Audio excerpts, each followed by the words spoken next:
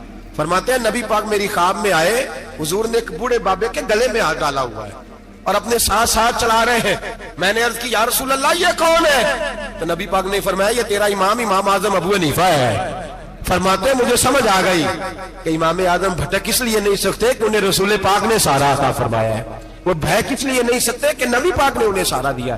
داتا گنج بخش علی اجمیری رحمت اللہ تعالی علیہ فرماتے ہیں کہ امام صاحب رحمت اللہ تعالی علیہ بہت بڑی شخصیت. امام اعظم کا پیغام کیا ہے؟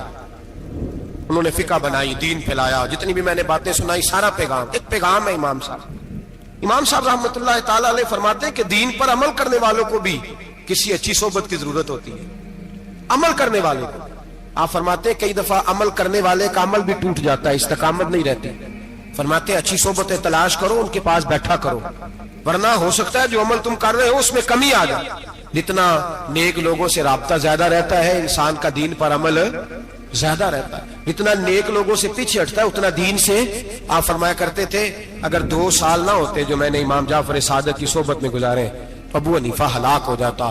اپنے آپ کو رب کریم کے بندوں کے ساتھ لگا کے رکھے, جوڑ کے رکھے. اگر ہمارا رب کریم کے بندوں سے رشتہ رہے گا تو قرآن و سنت سے رشتہ رہے گا. ہم لوگوں نے نا ترقی بڑی کی پر اندر کی ترقی رک گئی. ہم روحانی طور پر کمزور ہوئے, روز بروز ہو رہے, روز بروز.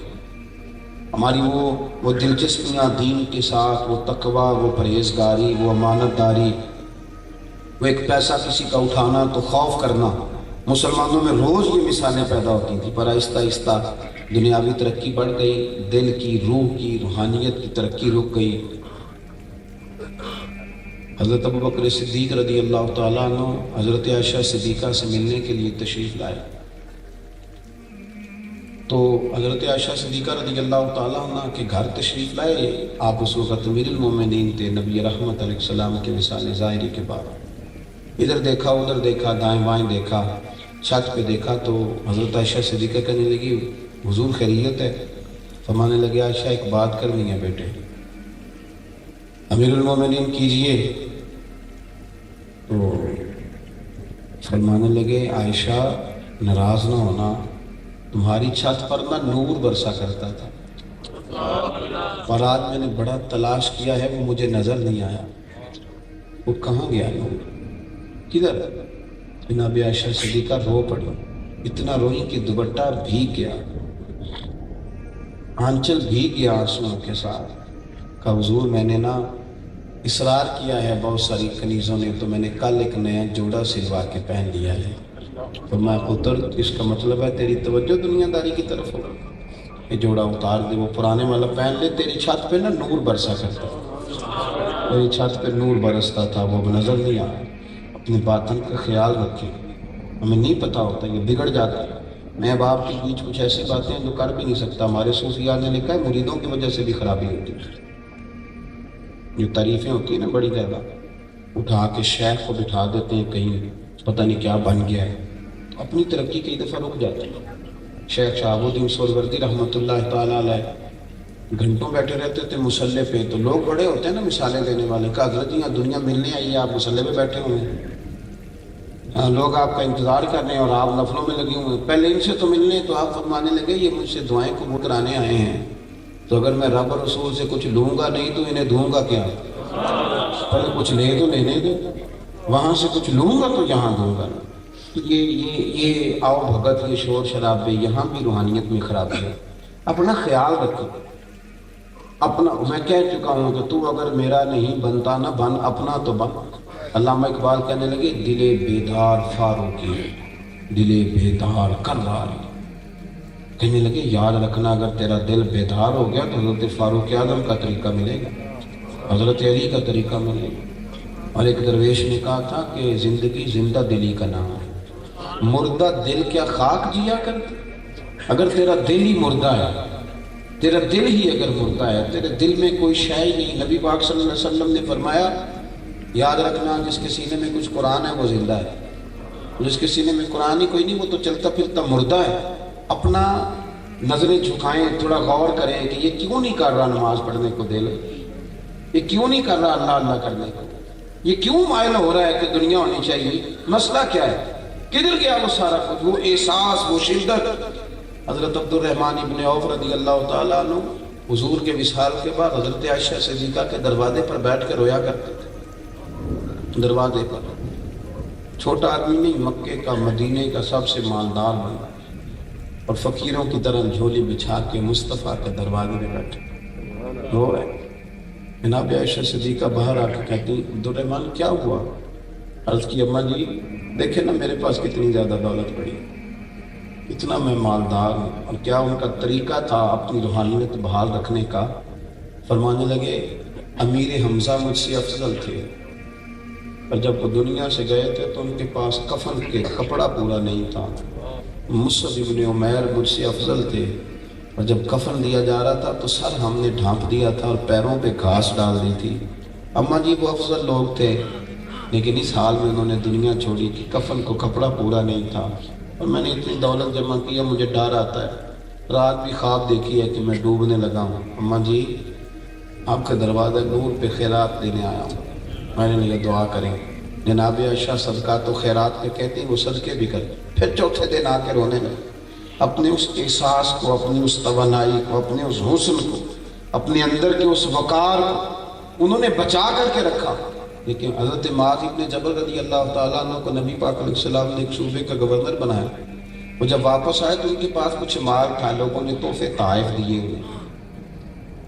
واپس جب آئے حضور کے وصال ظاہری کے بعد حضرت عمر فاروق رضی اللہ تعالیٰ عنہ سے ملاقات ہوئی، انہوں نے بتایا کہ میرے پاس کچھ مال ہے۔ تو حضرت عمر فاروق فرمانے لگے امیر المومنین جناب ابو بکر کو جا کے بتا دیں اور ان سے اجازت لے لیں کہ اب یہ مال آپ کا اپنا ہے۔ تو کہنے لگے عمر یہ کیا بات ہے، لوگوں نے مجھے دیا تو میرا ہے، میں کیوں بتاؤں آپ کو؟ کچھ شک ہے میرے اوپر کہ میں نے ناجائز مال اللہ جمع کیا ہے؟ حضرت عمر کہنے لگے میں نے تو مشورہ دیا تو آپ کی مرضی۔ حضرت معاذ ابن جبل کہتے ہیں میں رات کو سویا، میں نے خواب دیکھی کہ دریا بہہ رہا ہے اور میں ڈوب رہا ہوں، اور عمر میرا ہاتھ پکڑ پکڑ کے مجھے بچا رہے ہیں۔ کہتے میں سویرے اٹھا اور جناب عمر سے کہا عمر اور میری تو روحانیت خراب ہونے لگی، اٹھ چل ابو بکر صدیق کے پاس چل، تصدیق کرا کے لاتے ہیں کہ یہ مال یہ سرمایہ یہ میرے لیے درست ہے کہ نہیں۔ میرے عزیز ہماری نا جو روحانی زندگی ہے نا، ہماری اپنی ذاتی ہم جو زندگی سنوار رہے ہیں نا، جو ہم مال جمع کر رہے ہیں، ڈرائنگ روم بنا رہے ہیں، اٹیچ، یہ ہماری جسمانی زندگی ہے۔ آپ کیسے سوئیں گے اس بہت بڑے کمرے میں اگر آپ کو سکون کی نیند نہیں آئے گی؟ کیا کریں گے ان پیسوں کا جو پڑے ہوئے ہیں لیکن چین ہی کوئی نہیں؟ کیا نفع ہوگا اس دولت کا جو گھر کے اندر ڈھیروں کے ڈھیر پڑی ہوئی ہے، اور بہن بھائی بیچارے منت کر رہے ہیں کہ چلو کوئی توفیق مل جائے اس کو اللہ کے راستے میں دینے۔ اپنی زندگی کا جائزہ لیں، اپنی روحانیت کو کبھی خراب نہ ہونے۔ میں نا اس موبائل کو بہت بڑی رکاوٹ سمجھتا ہوں بابا روحانی زندگی کے لیے۔ میں کس طرح یہ بات کروں کہ جس قوم کے ہاتھوں میں قرآن ہونا چاہیے تھا اس کے ہاتھوں میں ہر وقت موبائل رہتا ہے۔ یہ تباہ کر دیا روحانی زندگی کو، مسلح بالکل بے آباد ہو گیا، اللہ کے زاویے بالکل ختم ہو گئے، کوئی کیفیت نہیں، کوئی ذکر نہیں، کوئی فکر نہیں، کوئی عبادت نہیں۔ تعویذوں والوں کا کام زیادہ کیوں چل رہا ہے کہ لوگ وظیفہ تو پڑھنا چاہتے نہیں، وہ چاہتے ہیں ہمیں لکھ کے دے دیا جائے تو لکھ کے دے دیا جاتا ہے۔ اپنے باطن پر توجہ کریں، آپ دیکھیں کتنے زمانے بیت گئے نماز نہیں ڈھنگ سے پڑھ سکے۔ آپ غور کریں کتنا وقت مولانا رومی رحمۃ اللہ تعالیٰ علیہ سے ایک شخص نے کہا تھا کہ حضرت جی مال بھی بڑا دولت بھی بڑی ہے پر میں مسجد تو نہیں نہ جاتا، تو فرمانے لگے جا پھر توبہ کر جا کے، مالک تو ناراض ہے، وہ ہر شے تجھے دے کے کہتا ہے یہ لے لے اور دفع ہو جا میرے گھر نہ آنا، وہ تو ناراض ہے، جا کے اپنی اللہ ٹھیک کر۔ مہربانی فرمائیں اپنی طبیعت پر توجہ دیں، چھوڑیں۔ آج میں نے اور آپ نے تبلیغ کی بات نہیں کی، آج ہم نے اپنی بات کی ہے۔ ایک خود غرضی کریں، میرے کہنے میں خود غرضی، ایک خود غرضی کریں، ذرا تھوڑا اپنا دھیان کریں، ذرا تھوڑی اپنے اوپر توجہ دیں، تھوڑا اپنے اوپر خیال کریں کہ تھوڑے تھوڑے زخم کبھی کسی کے ہاتھ پیر پہ لگ جائیں تو زمانہ سارا نسخے لے کے آتا ہے، لیکن باطن کے زخموں کا کیا کریں، اندر کی گہرائیوں کا کیا کریں؟ وہ جو اندر روز بروز گھڑا اور کھڈا بڑھتا جا رہا ہے اس کا کیا کیا؟ اس کی مرہم پٹی کا بندوبست کریں، اللہ میں زور دیں۔ آپ یقین کریں کہ لوگوں کی زبانوں پہ ہر شے جاری ہوتی ہے، اللہ رسول کا نام نہیں جاری ہوتا۔ میں کچھ لوگوں کی بات سن کے نا تو کانپ جاتا ہوں. یہ ہمارے سیاسی ورکر ہیں، یہ اپنے لیڈر کا نام لیتے ہیں تو قائد جمہوریت تو شہید فلانا تو پتہ نہیں کیا کیا لقب، اور نبی پاک علیہ السلام کا نام ان سے ڈھب سے لیے نہیں جاتا. اب یقین کریں اڑ جاتے ہیں. وہ بات کہتے ہوئے ان کے جملے ٹوٹتے. کیوں؟ اس لیے کہ انہیں اللہ سے ڈرنا چاہیے کہ کیا خطا ہو گئی کہ زبان پہ نام تک جاری نہیں ہوتا. اپنے اذکار کو، اپنے معاملات کو. ایک بات سنیں، ایک بری نظر ہوتی ہے مرد نے عورت پہ ڈالی اور عورت نے مرد پہ ڈالی. ایک بری نظر ہوتی ہے مرد نے مرد پہ ڈالی. امرد پر بغیر داڑھی کے جو لڑکا ہوتا ہے اس کو ہمارے فقہا نے امرد کہا اور حکم دیا ہے کہ ایسے لڑکے کے ساتھ اگر کسی شخص کی نظر ٹھیک نہیں رہتی تو اس کے ساتھ بھی وہ اوقات نہ گزارے. ہم لوگ جو بہت زیادہ داڑھی کی تاکید کرتے ہیں تو اس کی بنیادی وجہ یہ ہے کہ آپ کو پتہ ہے کہ اس پر حکم کیا لگتا ہے. بے ریش لڑکے کا حکم کیا ہے؟ وہی ہے جو عورت کا حکم ہے. اس کو دیکھا کسی نے غلط نظر سے تو وہ بھی اتنا ہی مجرم ہے جتنا اس نے کسی لڑکی کو دیکھا. یہ مسئلے کیسے بیان کیے جائیں؟ حالانکہ ہیں کتابوں میں. ایک حافظ قرآن تھے اور بڑی تگڑی قسم کی وہ تلاوت کرتے تھے، بڑا خوبصورت قرآن شریف پڑھتے. اچانک بھول گئے، اچانک. اور یہ بھی یاد رکھ لیں کہ جس بندے کو اللہ اور اس کے رسول کا نام لیتے ہوئے کہیں کمزوری آئے نا اس کی طبیعت میں، اسے بھی اپنی روحانیت کا علاج کرانا چاہیے. اچانک بھول گئے. خواجہ حسن بصری کی بارگاہ میں عرض کی مہربانہ کرم فرما. میں تو اتنا سونا قرآن پڑھتا تھا کہ کافر پہ روک روک کے سونا کرتا اور اب میری زبان پہ جاری نہیں ہوتا. اب نے فرمایا ہوا کہ آج کی حضور ایک لڑکا گزر رہا تھا، خوبصورت تھا، ذرا دیکھ بیٹھا ہوں. آپ فرمانے لگے تجھے شرم نہیں آئی کہ رب نے تجھے پورا قرآن تیرے سینے میں دیا اور تو گندمند دیکھتا پھرتا ہے؟ خیال نہیں آیا تھا اتنا اس نے نوازا ہے اور تو دائیں بائیں دیکھتا ہے. اس نے کہا حضور پہ حکم کریں تو آپ فرمانے لگے حرم شریف جا. حرم شریف مسجد نبوی میں عصر کی نماز کے بعد فلاں کونے میں فلاں ستون کے پاس اس طرح کے بزرگ بیٹھے ہوں گے، ان سے دعا کرا. اللہ تیری مشکل کو آسان کرے گا. وہ کہتا میں نے سفر کیا، محنت کری، میں وہاں پہنچا، ان بزرگوں کو جا کے اپنا مسئلہ بیان کیا تو وہ کہنے لگے یار تجھے ذرا خیال نہیں آیا؟ اللہ نے تجھے اتنا نوازا تھا اور تم کن چکروں میں پڑ گیا؟ تو کہتے ہیں کہ میں نے ان سے کہا حضور دعا کر دیں. کہنے لگے وہ تو میں کروں گا ہی، پر پہلے یہ بتا میرے پاس بھیجا کس نے؟ کون تھا جس نے میرے پاس بھیجا؟ تو میں نے کہا خواجہ حسن بصری نے. پر میں اچھا وہ میرے پردے کھول کر؟ میں تو یہاں چھپا بیٹھا. ہم تو نہیں نا کیوں چھپے بیٹھے، اب تو میں نے پوسٹر لگوائے ہوئے ہیں، ہر بیماری کا دام کرا ہے. اب کون چھپتا ہے؟ تو چھپنے کا دور نہیں ہے، اب تو دکھایا جاتا ہے. کہا میں یہاں چھپا بیٹھا ہوں، میرے پردے کھولیں. اچھا پھر ٹھہر جا، مغرب کے بعد دعا کراؤں گا. یہ کہا جی ٹھیک ہے. کہتے میں مغرب تک رکا تو مغرب کی نماز میں نے وہیں پڑھی. تو کہنے لگے جاؤ اس بندے سے سلام لے کے آ. اور جب میں اس بندے سے سلام لینے گیا تو وہ حضرت حسن بصری تھے. آپ فرمانے لگے تجھے میرے پاس بھیجتا ہے اور خود روز مغرب کی نماز یہاں آ کے پڑھتا ہے، تجھے میرے پاس بھیجتا ہے اور یہاں مغرب کی نماز یہاں پڑھتا ہے، اس نے میرا پردہ کھولا ہے تو اب میں اس کا بھی پردہ کھولوں گا.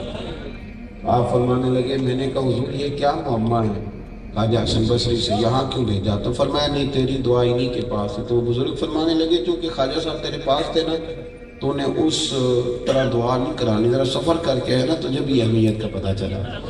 اب تیرے لیے دعا کرتے ہیں. دونوں بزرگوں نے مل کے دعا کی تو اللہ نے میری خطا کو معاف فرما دیا. اس لیے اپنی جو باطنی زندگی ہے نا اس پر آپ توجہ دیں، ہم غور کریں کہ کیوں نہیں آخر فارغ جو ہیں تو ہمارا فیس بک چلانے کو جو دل کر رہا ہے تو نفل پڑھنے کو کیوں نہیں کر رہا؟ اس پر آپ غور کریں.